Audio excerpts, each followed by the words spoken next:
สูงผู้ปันแห้งข้อง YouTube ก็ปันแห้งและผู้ทำนี้เฮาเขากูเจ้ากูป้ากูขุนกูนางอ่อนตั้งสุดย้อนสู้เหอผู้คนเหนียวเขาเอาตัวเจอสองป้ากัดเย็นเสื้อสารัตนาเอวแสงเงินคำลำมาแผ่วหอแผ่วเฮิรนห้างไผ่ห้างมันเสกรรมเลยตานอสาธุสาธุจำหนังเมื่อได้มาพบรายการซบเมตตาเดมาสอนลิกไทยปันในดิคาอ้อเดมาสอนรายอ่านมันในดิคาอ้อหนังหือเฮาบ่เข้าใจแรงจังแรงดีๆนั้นนะแค้นต่อไปถ่อมด้วยเสกรรมเอาค่ะจำหนังลิกไทยได้เนี่ยก็ไม่มันนั่นค่ะนะไม่มันในหม่องปอกก็หม่องโตที่มี2ไม้จ้อมกันครับเหมือนหนังเอาค่ะที่มารู้แน่เหมือนในขนมสระโอในคณะสระโอกับมีเหมือนไม่โกดิกไทยมี2อันนะสระโอและสระอัวในคณะพอเขานั่นดีๆก็เขาตีว่ามันเป็นตัวเดียวกันนะแต่มันก็อเจอตัวเดียวกันเหมือนจึงว่าสระโอเนี่ยมันจะโอกาสนะโอกาสมันสระอัวมันเป็นกลัวผีนะโกผีเนี่ยเขาบอกกำใต้ว่าโกเนี่ยมันอะไรเขาจะมากลัวนะกลัวผีนะว่ากลัวผีเนี่ยกลัวผีนะจะมาแทงอันหนึ่งก็เป็นสระเอือในคณะไม่เกิดเขาได้มีอยู่2ตัวคณะสระเอือและสระคณะสระเอือนั่นอ่านมันจึงว่าพอเขากะหันกันเนาะเป็นว่าเมื่อเขาใส่ตัวมากก็เป็นเมื่อนั้นนะเมื่อนะมันจะเมื่อนั้นนะเมืองไทยก็กำได้เมืองเลยของเขาเนี่ยเป็นเมืองนะ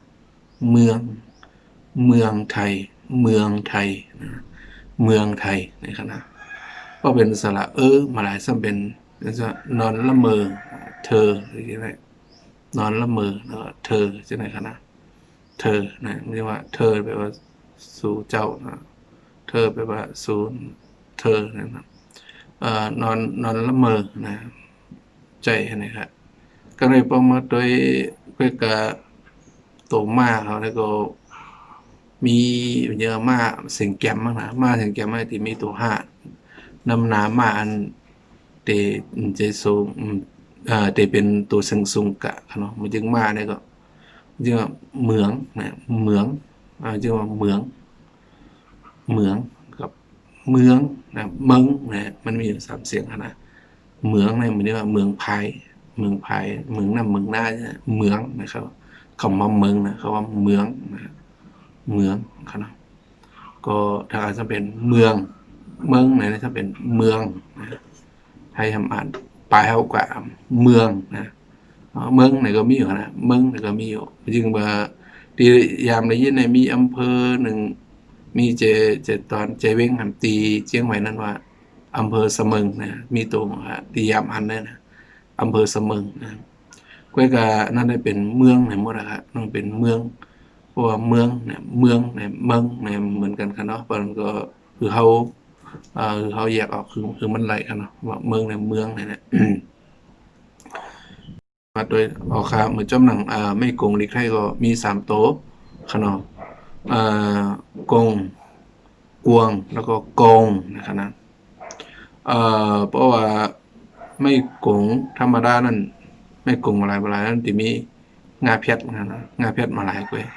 กงก็เลยไม่กงอันที่2ซ้ำเป็นที่มีว่ามาจำโปรแกรมไตก็จะเป็นกล้วยนั่นนะที่มีว่ามาใส่จำก็เป็นกวงนะกวงในป่องว่ามันกงนะมันมีสังมันกงไว้นะน้องว่ากวงนะกำไทยพวกอันขี้กงทำเป็นมีไม่กงตัวนั้นทำที่มีสระโอมาปองจำนะสระโอมาปองจำแล้วก็งาเพชรตัวนั้นจะเป็นโกงนะครับเสียงมันดียาวอีกหนึ่งโกงนะเอาครับนะครับว่าเป็นเอาครับซ้ำหนังไม่โกงซ้ำมีไว้3 นิ้วที่1นั้นโกงนะครับตัวอย่างลงไปลงทางนะครับนะอันที่2ซ้ำเป็นกวงนะครับนะเรียกลวงมา ยอกมากเนาะแล้วก็ทหารซ้ำเป็นว่าใส่ตัวอันมีหอหีบน้ำหนาซ้ำเป็นหลวงใหญ่หลวงอันมันก็ในหลวงเพราะว่ามันจึงปังหลวงอันเราใส่คำว่าหลวงเราได้กันนะสัญญาปังหลวงนะมันจะมีความหมายเพราะว่าปังหลวงอันนี้เขาเตรียมมันได้มันออกเสียงใต้เลยกล้วยกับเพราะมีตีป่องแล้วตัวเป็นหลวงนะสัญญาปังหลวงนะครับราคากำไรมันจริงว่าตัวไม่กงอันมีสระโอน้ำนาซ้ำเป็นลงนะครับนะลงตัวนั้นในที่เสียงที่ยาวอีกหนึ่งเสียงที่ยาวอีกหนึ่งอย่างเช่นว่าลงศพขี้โกงโรงเรียนโรงเรียนนะในที่เสียงลงเรียนในอะไรกันนะโรงเรียนนะเรียนแล้วก็ไม่เกียนก็เป็นไม่เกียนไทยก็มี2 อันกันเนาะแต่อันนี้ค่ะที่ว่าถึงไม่โกงก็เพราะโรงเรียนนะครับนะโรงเรียนเอาครับเมื่อในก็ย้อนหรือไว้ก่อนครับสังว่ามีพรหลีตาปีน้องปีเขาในก็ได้เฮ็ดออกมาเที่ยงสังว่าคนไผใครเห็นในก็คอมเมนต์มาอะไรค่ะเนาะเอาค่ะไม่สงค่ะ